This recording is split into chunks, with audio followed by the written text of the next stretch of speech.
Welcome to DRP education. આજના વિડીયોમાં આપણે એક દાખલો જોઈશું જેની અંદર સાદું વ્યાજ અને વ્યાજ મુદ્દલ કેવી રીતે ગણવું એ આપણે શીખવાના છીએ। દાખલો આપેલો છે કે રૂપિયા 10,000ની રકમ 15% પ્રતિ વર્ષ વ્યાજ લેખે 2 વર્ષ માટે વ્યાજે ઉછીની લેવામાં આવી છે। આ રકમ પર સાદું વ્યાજ અને વ્યાજ મુદ્દલ શોધો। મિત્રો અહીંયા રકમ આપેલી છે મૂડી 10,000 રૂપિયા અને એના ઉપર 15% પ્રતિ વર્ષ વ્યાજ લાગે છે અને આ રકમ 2 વર્ષ માટે ઉછીની લીધેલી છે। તો આપણે અહીંયા ટોટલ 2 વર્ષનું વ્યાજ કેટલું થાય એ ગણીએ। તો સૌથી પહેલાં સમજીએ મિત્રો કે 1 વર્ષનું વ્યાજ કેટલું થાય। 1 વર્ષનું સાદું વ્યાજ કેટલું થાય એ આપણે પહેલાં ગણીએ। તો મિત્રો 1 વર્ષનું સાદું વ્યાજ એ प्रति वर्ष 15% लेखे गणीए तो 10,000 15% थाय। तो अहीं आपणे शुं करीए 10,000 15% निकाळीए तो 10,000 गुण्या 15 करवाना अने टका निकाळीए एटले 100 वडे भागवा पड़े। अहींया बे जीरो उडाड़ी दईए।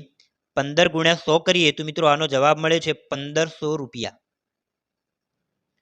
एटले के 15% प्रति वर्ष व्याज लागतुं होय तो 10,000 1 वर्षनुं व्याज केटलुं थाय 15% लेखे 1500 रुपया थाय।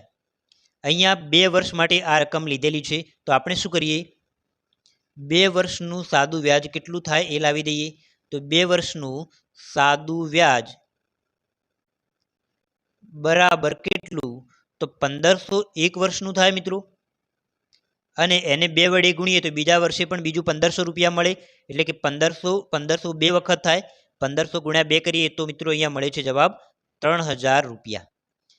मतलब के 2 वर्षनु 15% लेखे 10,000 व्याज बने छे 3000 रुपया। हवे आपणे व्याज मुद्दल शोधवानुं छे। व्याज मुद्दल एटले व्याज अने मुद्दलनो सरवाळो थाय। तो अहींया आपणे लखीए के व्याज मुद्दल केटलुं थाय। व्याज मुद्दल बराबर आपणी जे मूडी हती ए अहींया लखवानी 10,000 रुपया वत्ता 3000 रुपया 2 वर्षनु व्याज लखीए।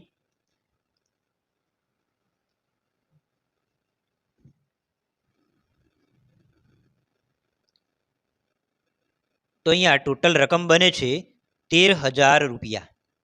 मतलब के 10,000 रुपया मूडी अने 3,000 रुपया ए 2 वर्षनु व्याज आ मूडी अने व्याज उमेरीए तो व्याज मुद्दल बने छे मित्रों 13,000 रुपया जे 2 वर्षना अंते चूकववाना थाय छे।